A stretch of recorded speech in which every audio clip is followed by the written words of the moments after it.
Good afternoon, everyone. This is Ben Weisner, your host for today's webinar.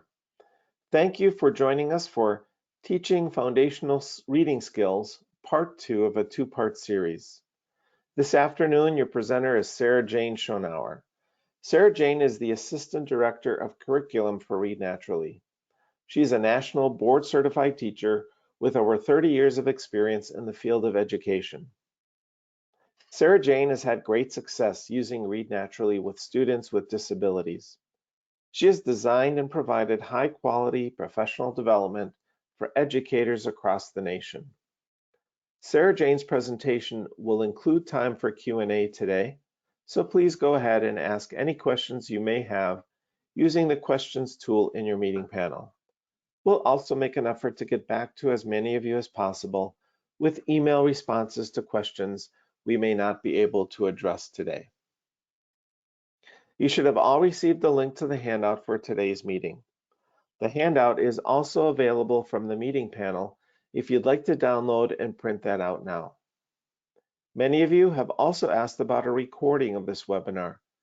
We'll be sending out follow-up emails with links to the recording in about 24 hours, so please look for that in your inbox. Feel free to share the recording with anyone at your school or district who you think would benefit from this valuable information. Again, this webinar is Teaching Foundational Reading Skills, Part 2 of a two-part series. If you did not attend last week's webinar, I'll include a link to a recording of Part 1 of this series in the follow-up email you'll receive tomorrow. You can check out our website for more upcoming live webinars and recordings of past webinars as well.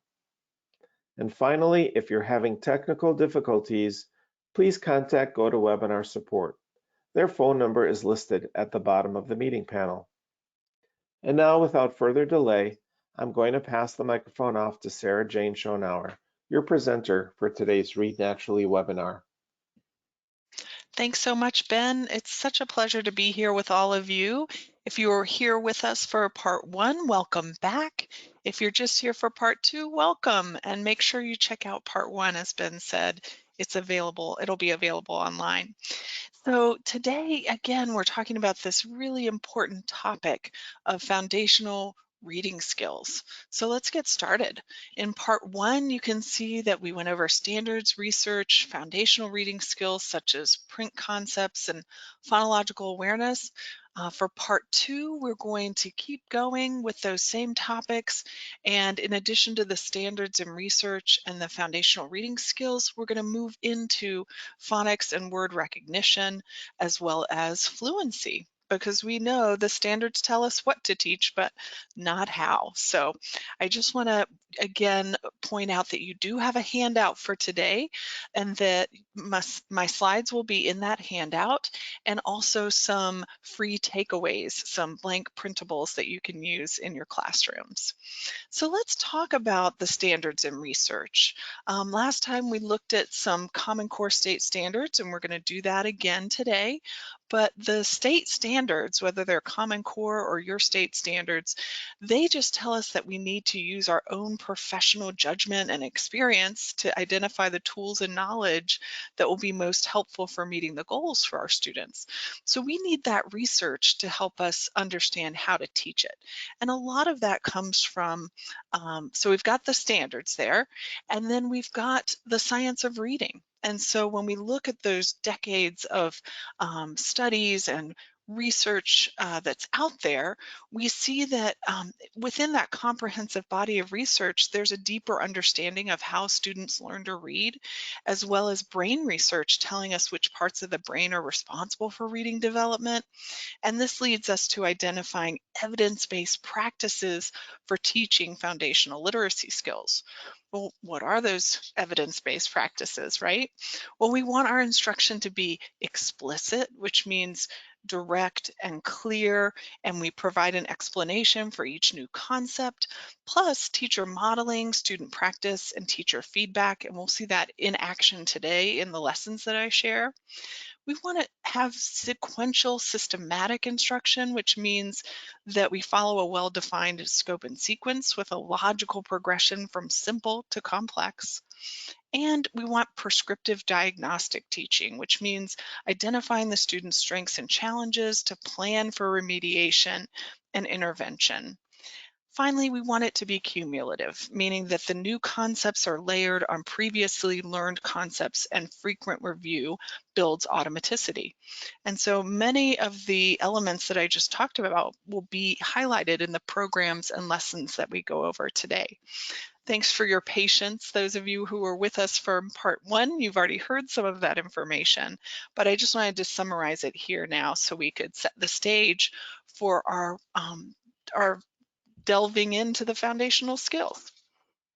So as we look at the foundational reading skills, today our focus is phonics and word recognition and fluency, but last time we talked about not only print concepts, but we talked about phonological awareness as well. And those are part of the building blocks for how students learn to read. Print concepts, understanding the orientation of print on the page and all of the ways that we read from front to back and right to left, all of those important things, as well as letter naming and phonological awareness, manipulating the smallest units of sound before we introduce those graphemes. And then we do introduce the graphemes when we show students letters and words, and we want them to be able to recognize those, decode them, and read them. And then for fluency, we want that automaticity. We want students reading accurately at an appropriate rate with some expression. So here are those building blocks again, so critically important for our students.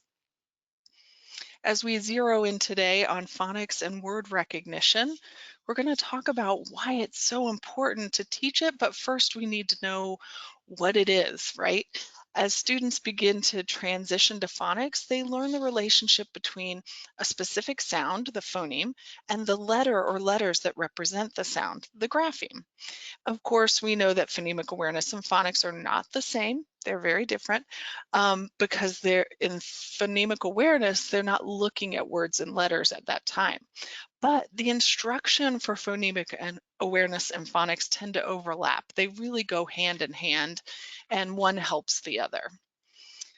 So when we're looking at phonics and word recognition, we're really talking about two types of words, two different categories of words. So take a look at these words and think about how they're different. The ones on the left printed in black and the ones on the right printed in red.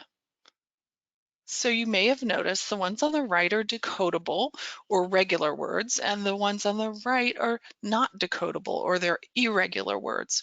But what happens as students start to learn phonics is they typically learn that sound symbol relationship for the alphabet, all the letters. And so these words are able to be read on the left, as I said, but they might have some words like new and no that at first they might say something like k, n, iw, or something like that. And once they learn that kn says n and ew says u, then that becomes a decodable word, right? So once they know the phonics rules, they can move irregular words that are not decodable to the decodable side because they have experience with those phonics concepts. And the nice thing about what we know about reading now is that we can get actual brain research from functional MRIs that tells us how the brain operates when students are learning to read and spell regular words and irregular words. So we're going to kind of name those to keep track of them today, and we're going to call those regular words sound out words, and the other types of words, the irregular words, spell out words. And we know that there are different parts of the brain that are activated when they're trying to read those words, when students are reading those words. So because the brain acts differently, that means we as teachers need to teach them differently so that we can respond to where the students are learning these words. So as we look at this one more time, we're seeing a standard here for the sound out words. So we know that students should use phonics and word analysis in decoding those words. But take a minute and think about this. In the research, we actually know what percentage of words in the English language are decodable. So I want you to pick a percentage, and this might be higher than you think. Actually, 50%, about half of the words in the English language are decodable, the words like black, hot, and plain. So that's kind of good news that as we're teaching these phonics skills, and it also supports the fact that we should be teaching these phonics skills, students can decode these words. And more good news, another 37% have just one exception. So for this word temperature, for example, when a student is sounding it out, they might say temperature, right? Instead of temperature, because that middle syllable has a schwa in it. And so they sound it out, but then they have to say it like it really sounds when we speak it. So that's good news that we have words that are close to how they really sound. And then the remaining 13%, those are our irregular words that need to be memorized. Words like ocean, for example. And so we have more information about what the standards say. We know that those high frequency words are important for students, especially in the early grades. But what does the research tell us about how we should approach this? There are a lot of high frequency words. So the research tells us that with very few words, we can actually read and write a lot of words. So if we know 8 words, that accounts for 18% of all the words students typically read and write. And when we look at 25 words, the next 25 words, 33%. And then 100 words account for half of the words that students are going to need to read and write. And if we get to 300 high frequency words, wow, we've got 65% of the words that students are reading and writing. So many schools typically assess students in the primary grades to monitor their progress on learning to read and spell those high frequency words accurately and automatically. And you can see here that teaching and assessing the first 300 high frequency words has a big payoff, helping students to read and spell up to 65% of the words that they need. And you'll find a copy of a list of high frequency words, and that is in the back of your packet. So if you're looking at it electronically, you're going to want to scroll to the back and get to page 27. And that's where you'll find a full-size version of this list of high frequency words. And you can print that out, laminate it, put it on a clipboard, share it with your friends, whatever you'd like to do. And you may say, I already have a list like this, but what we've done is we've organized them not in sequential order, like you see, it's not 1, 2, 3, 4, 5. We kind of jump around because on the left, we have the spell out words organized by frequency. So those are the irregular words that students are going to have to memorize. And then on the right side, we have sound out words organized by common vowel spellings. And so that's a nice way to organize it as you're working on phonics lessons. Speaking of working on phonics lessons, we're going to talk a little bit about spelling instruction. So we talked a bit about decoding, and we'll come back to that. So lessons that focus on decoding and sounding out words, but also we can do some writing of these words and encode them through spelling instruction. And so here you'll see a lesson from Signs for Sounds, one of the Read Naturally programs for spelling. And this particular lesson is the teacher page, and you see that it's for consonant blends with R, L, and S, and we're reviewing long and short vowels. So even in this lesson, we already see the word just, which is a high frequency word, and we see the word R, which is a high frequency word. One of them, the just, is a sound out word, and R is a spell out word. So we want to constantly remind students about these different ways that we can learn these words. Here's what the student sees in a Signs for Sounds spelling lesson. They have a page where they can sound out the words and where they can spell out the words. So the teacher would lead this lesson and she would dictate a word, and the student would circle letters to represent each sound. one word per row.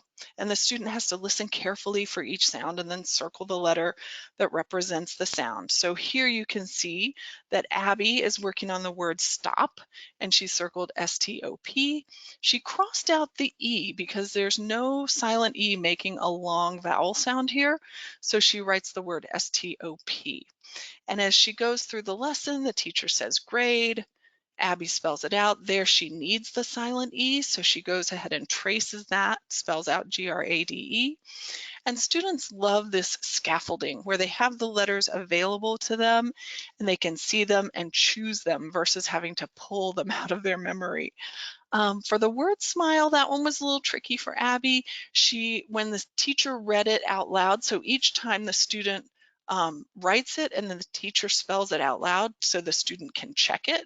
And this time she realized, oh, I was supposed to mark that E, and she marks it in red and then rewrites smile. So we want that mastery learning where students can correct their errors right away so they're not practicing the word smile as S-M-I-L a bunch of times and ingraining that. We want them to correctly spell the words and get that practice. So here she corrects drum to drum with a U, and then glade she spelled correctly, and just, desk, must, and mask. At the bottom she has the word R, and we're going to talk about that because remember we said that the sound out words are taught differently from the spell out words. When we're learning to spell the sound out words, the instruction should help the student segment a word into individual sounds and then identify the letter or letters required to make that sound. When students are learning to read sound out words, the instruction should help the student recognize the individual letters, associate each letter with its sound, and then blend the sounds to decode the word. So if you were here for part one, you'll remember a big part of phonemic awareness is segmenting and blending. So we're carrying that over into our phonics lessons. So now let's talk about that sound out word, that spell out word, R, A-R-E. And this is a systematic strategy for teaching students how to learn spell out words with irregular spelling patterns. The strategy based on that brain research we just looked at supports word-specific memory, which is read the word, spell the word, and read the word again. In this lesson, the teacher presents the spell out word using a whiteboard and follows the routine using an I do it, we do it, you do it model. Remember that explicit systematic instruction? Here we see that in action. The teacher would typically move her finger under the word when reading it and point to each letter when spelling the word, and then move her finger under the word when reading it again. We're going to use arrows because we're using a visual modality on the screen, and we'll use that as our sliding instead of a finger moving across the page. Let's see how it works. I invite you to become my students now and participate. And so as I go through, the first thing is the teacher says, it's my turn. Just listen. R, A-R-E-R. Do it with me. It's time to do it together. Ready? R, A-R-E-R. Great job. Now it's your turn to do it by yourself. Ready? R, A-R-E-R. Well done. And so this is a strategy they can use for independently practicing those spell out words. So you can do that with any materials. You can use that strategy right away. As we look at the bottom of the page where this red box is, we can see that there's again more scaffolded support where the student can trace the letters A-R-E, and then slowly but surely the ability to trace disappears and they need to write all the letters themselves. As you think about this lesson and how I've described it, take a minute to ponder your current curriculum. Do you have a specific strategy for teaching irregular words that's different from, the spell out and sound out words need to be different? If not, you may want to try the I do it, we do it, you do it for the spell out strategy as you present irregular words in reading or spelling lessons. And you can have the students practice independently by saying the word, spelling the word as they write it, and then say the word again. So I hope you find that helpful. What students do is they then fold this sheet in Signs for Sounds, and then the teacher is able to provide an assessment, a spelling test. And you can either use the same list that they've just been taught, or we provide lists with similar patterns, and that would make it a little bit difficult for a student, but you may want to challenge a few of your students if they're showing good mastery of these particular patterns. And then they review the spell out words, and we revisit a lot of these spell out words throughout the different lessons. And then they do some dictation sentences. So they get an opportunity to spell the words in the context of a sentence. And that's Signs for Sounds. It has 2 levels. These are print-based materials, so they're materials that you print out in Blackline Masters for your students. And there's a teacher's manual that comes with it and a lesson guide. So there's sample lessons that you can use for free, and you can download those samples from our website. So that's a little bit about spelling and Signs for Sounds. Let's take a look at what else the research tells us about phonics and word recognition, excuse me. So here we're going to talk a little bit about automaticity in decoding. So being automatic with text, really reading without even thinking about it. And we know from the standards that we want students to be able to do that, but we also know that when students struggle with that, it can be troublesome for students for a number of reasons, because they can be at risk for reading failure. So we want to build that automaticity early, so the students can benefit from it. The other reason automaticity is important is because it frees up the students' mental energy to pay attention to what they're reading, and we don't just want them word calling across the page, we want them understanding what they're reading as well.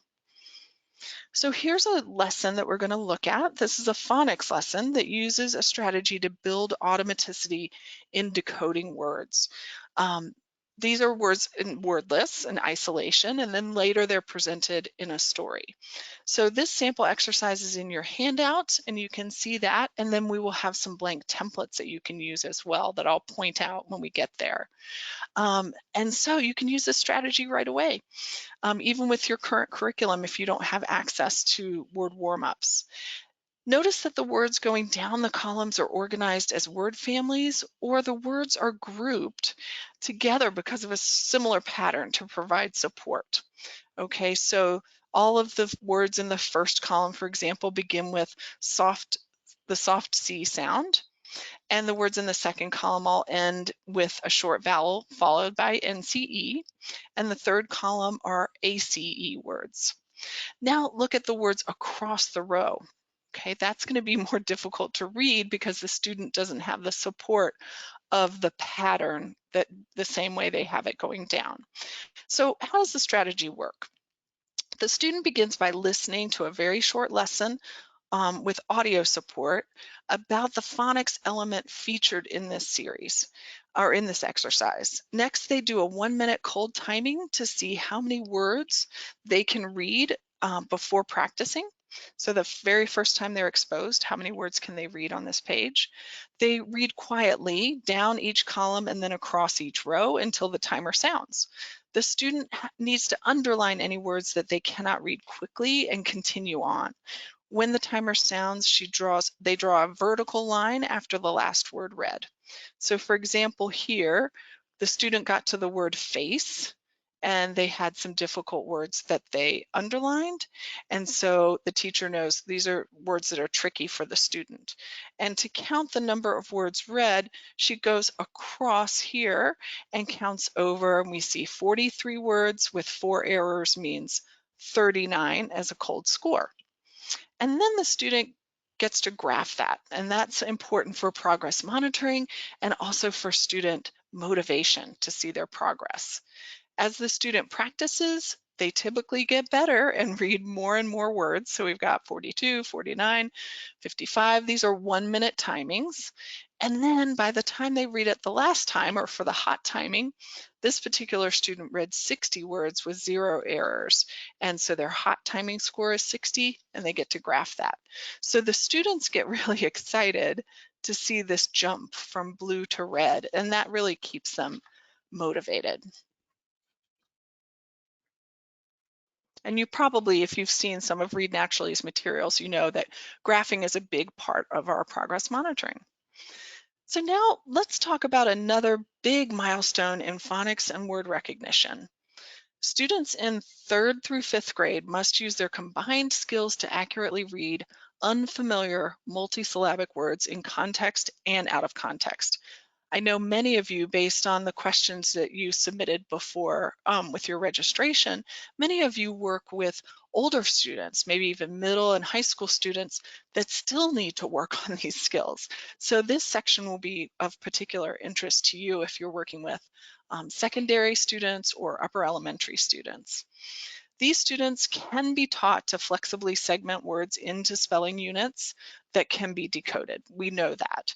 Once a student can accurately decode single syllable words and pronounce all of the typical vowel combinations, there are 2 additional skills they need to successfully decode multisyllabic words.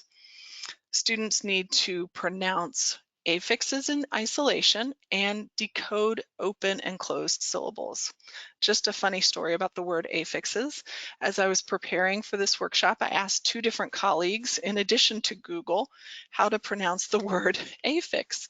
And half the time I see it as affix and half the time I see it as affix. So I apologize if I'm not saying it the way that you want, but this is the way that I was taught. All right, personal story aside, what does that mean? What does research say about that? So for affixes, 80% of all words have 1 or more affixes, okay? That's a big percentage.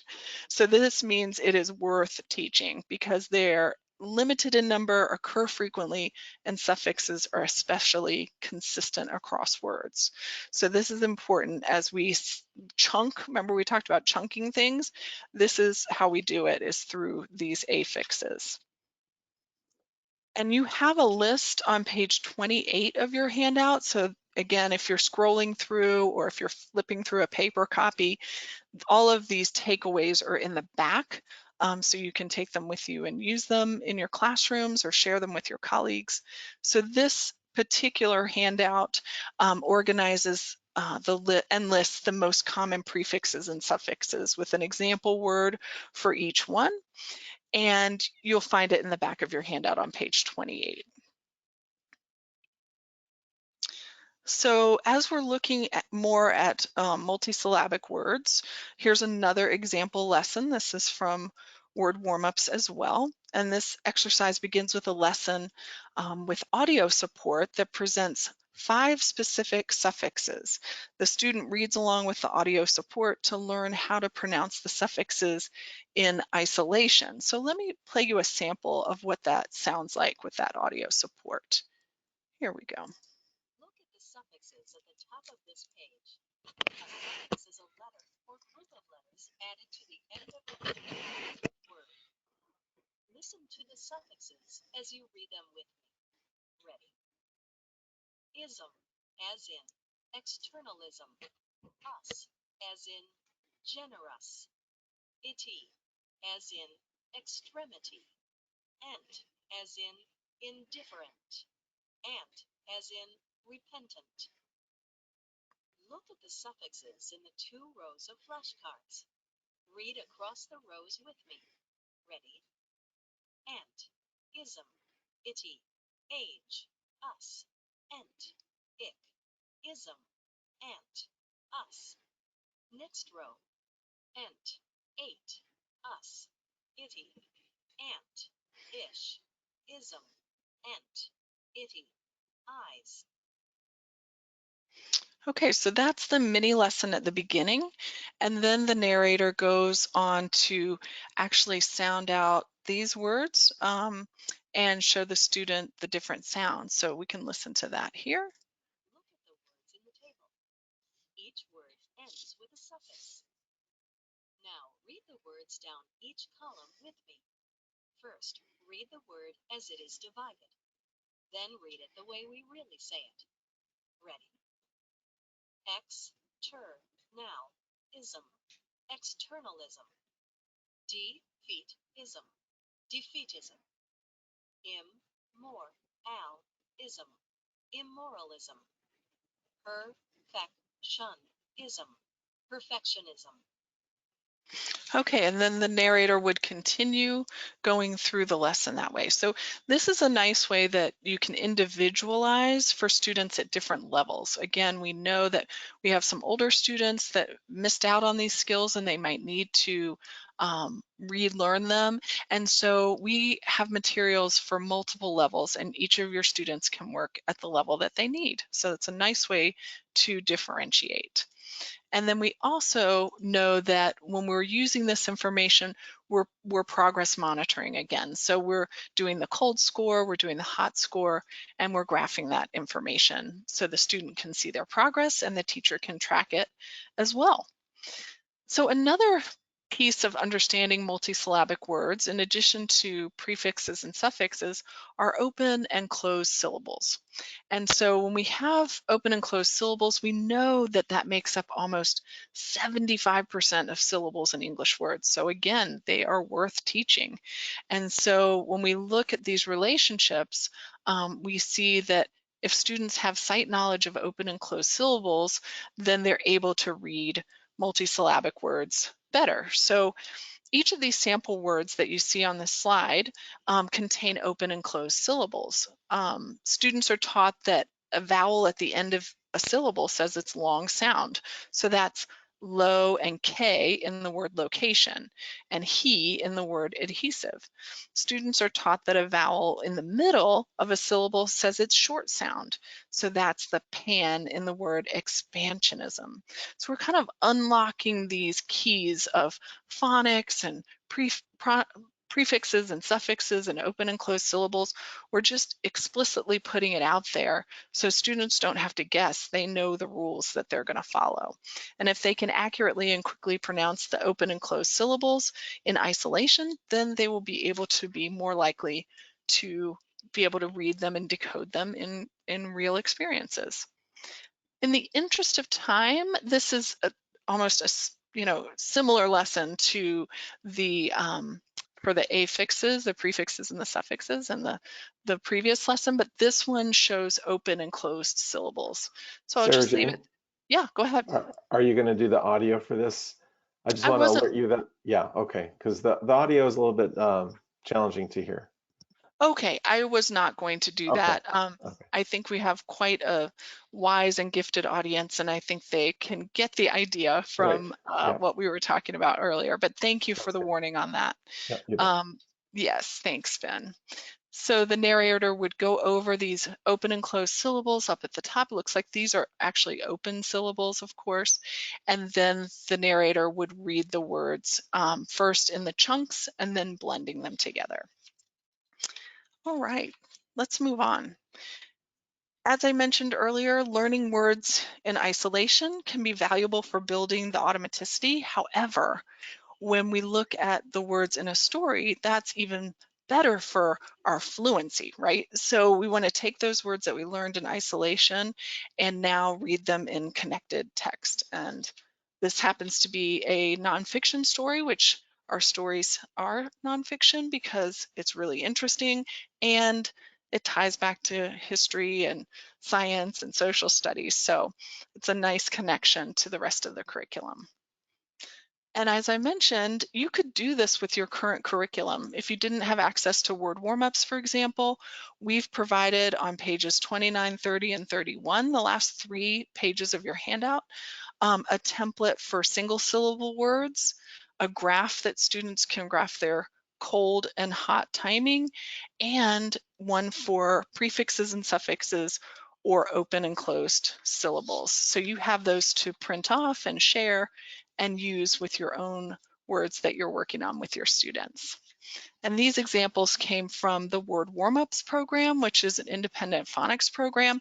It's print-based, and it has 3 levels in the print-based materials, but it also comes in a web-based material that's part of Read Live, our suite of products. And then this is Word Warmups Live when you do it on the computer in a web-based format. If you happen to have already tried our free trial, this Word Warmups Live comes with that free trial, and it's good for 60 days. So we've talked about phonics and word recognition, and now, honestly, that's one of the keys to being able to read more fluently. So we're going to move into fluency now. And fluency is the ability to read like you speak in terms of accuracy, rate, and expression. So we want all three of those things to be present for our students. We want a high level of accuracy, a rate that's appropriate for their age, and some expression or prosody to let us know that they're understanding what they're reading. Many of you have silent sustained readings in your buildings where kids drop everything and read, maybe 10 minutes, 20 minutes, sometimes even 30 minutes. One of the issues with that is that a fluent reader, a reader that's proficient, might read 2,000 words in 10 minutes, but a struggling reader might only read 500 words, or I've seen it many times in my own classroom, they might just turn the pages and pretend to read. And so they're reading 0 words at that time. And we know to get better at something, you need to do more of it. But our struggling readers are avoiding reading. So they have equal practice time, but unequal practice. So one of my pieces of advice for teachers, if they're starting to use some of these programs during the middle of the year, they're going to use Read Naturally Live or Read Naturally Encore, I say, do you have silent sustained reading? Because if you do, substitute what they're reading, put in their Read Naturally passages, and they will get an opportunity to increase the number of words read and more practice with reading. So we know that just setting aside independent reading time isn't enough. We have to explicitly teach and have them practice the skills we want them to have.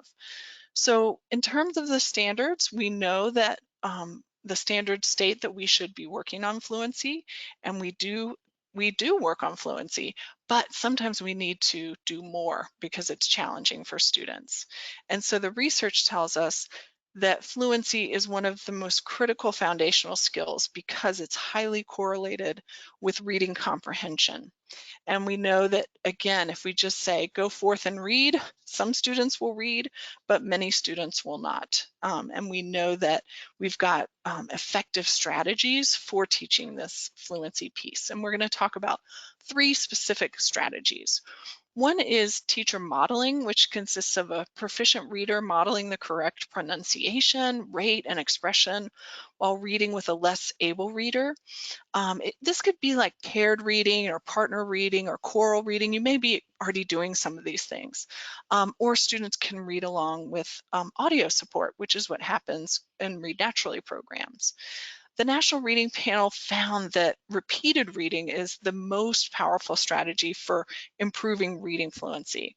A student reads a short story or passage many times until they're able to read it fluently, and they read it over and over again, which leads to mastery learning. And then we know progress monitoring is so important because we have short and long-term goals, and the student can see every step along the way that they are making progress to those goals, which is highly motivating. So let's look at a sample lesson of what a fluency lesson could look like in the early grades. This is based on the GATE program, and this particular lesson is at a grade level 1.8. As you can see, this can be done with a small group. So you have the teacher leading the lesson and the students following along and participating. In this particular lesson, all the GATE lessons start with phonological awareness. So notice they're listening for the sound. So they're putting their thumbs up. Do you hear the word th in thumb, right? And they're listening for those phonemic awareness sounds. And then they start looking at the bottom of the page when we start working on phonics, and they connect the sounds to the corresponding letters, right? So we have first phonological awareness and then phonics. As we move through and we look more closely at phonics, we have the words on the top that have a black box around them and the words on the bottom with a red box around them. Just take a moment to take a look and see what you notice about the words at the bottom that have the red box about them. So those are, remember, sound out words, right? So that's the brain research we were talking about. We need to teach these words separately. So the black box contains the sound out words thin, this, and thumbing, and then students are guided to sound out the words in the black box. The words in the red box are spell out words, out and there, and students will learn those words using the read the word, spell the word, read the word again routine for learning the spell out words by memory. You may wonder why this word is red, this, as well as out and there. That's because the red words are high frequency words. So we want to make sure we're teaching a lot of those high frequency words, and so we highlight them with that red font. And when we look at the lesson, we see that the teacher is guiding it. The students are providing their thoughts about a prediction because we want to activate that prior knowledge.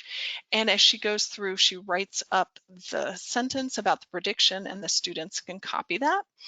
And then they each get a chance to read the story for a cold read. So it's an unpracticed reading of the story where they capture the cold score. This is part of the progress monitoring because ultimately we're going to compare the cold score to the hot score. And that's what we graph.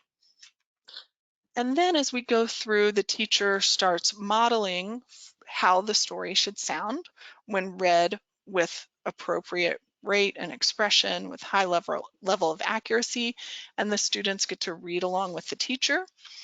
Then they get to read on their own each time for a minute to practice the story and get to know it really, really well. And then finally, they can graph their final hot score in red. So they see that progress monitoring right away. They also have an opportunity to answer comprehension questions, and they also are able to write a short answer to a question as well as a sentence about the story. So we never forget that reading is all about comprehension, and we want to engage in those activities. And so students get a chance to do spelling here too, because they spell out the words and sound out the words. And that is our GATE program. So that ranges from the first level is 0.8, then 1.3, then 1.8. And it's a print-based type of lesson that you can do with a group. And so that is available. We have free samples on our website as well. And the nice thing about Read Naturally is that it can be individualized. So we have Read Naturally Gate, we have Read Naturally Encore that works on mainly fluency, but also can support phonics, vocabulary, and comprehension. And 1 Minute Reader, which is an independent program where students can get more practice. So maybe they're working on Read Naturally Encore in school and you send home 1 Minute Reader for practice at home for homework. These are the print-based materials, but we also have web-based materials within our Read Live programs. We have Read Naturally Live, Word Warmups Live, 1 Minute Reader Live, and Read Naturally Live Espanol, and those are all done on the computer. So if you haven't tried the free trial, I highly encourage you to do that. And that brings us to our wrap up for today. We've covered phonics and word recognition as well as fluency. We've highlighted some of the lessons that we have available through our programs, but we've also given you those takeaways that you can print out and use with your own curriculum. We just want your students to learn the most that they can and develop those foundational reading skills so that they can be proficient readers. I so appreciate your attention today, and I'm happy to answer any questions now, or if you would like to contact me directly, my email is on the screen. Ben, I'm ready for questions if we have any. Yep, great. Thank you, Sarah Jane. That was very informative. Sure.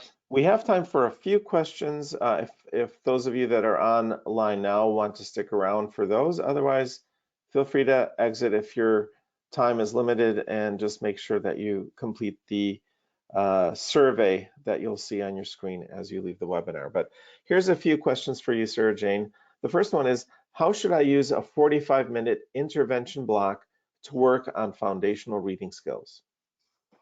Well, that's a great question. You know, it depends. It's going to depend on your students and their needs, as well as, you know, your district might say, hey, the way we structure our intervention block is XYZ, we use these programs. So some of it might be up to you, some of it might be dictated by your principal or your district.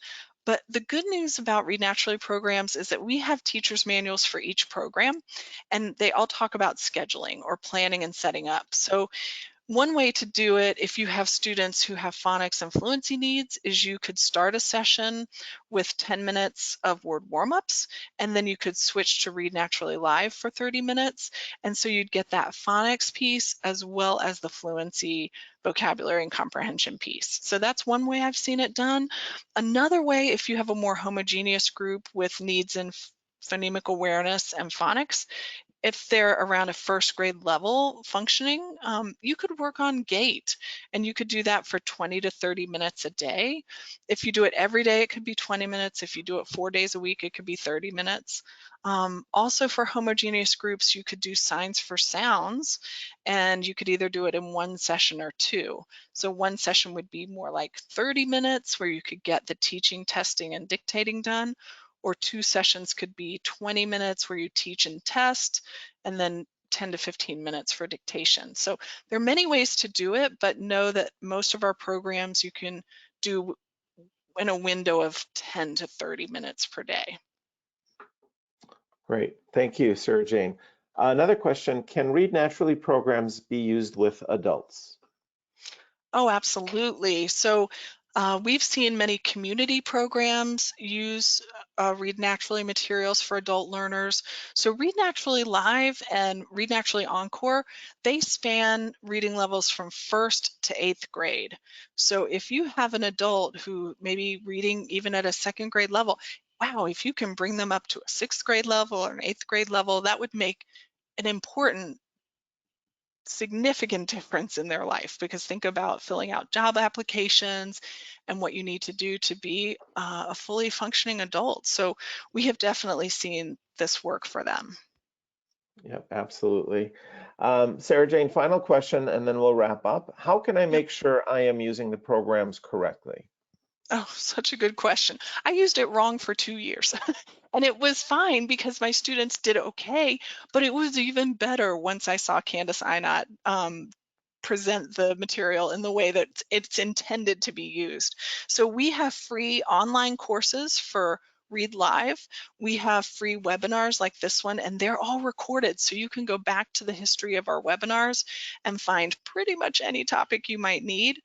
So that's all free. And then we can also set up virtual seminars or in-person seminars for particular schools or districts as they need. We're there for you. You've got our contact information on the screen for Read Naturally. We want to support you in any way we can. So we have multiple channels for training and development. Absolutely. And this is just one of them. And thank you again, Sarah Jane. This was an excellent session. I so appreciate your time and all of our attendees' time.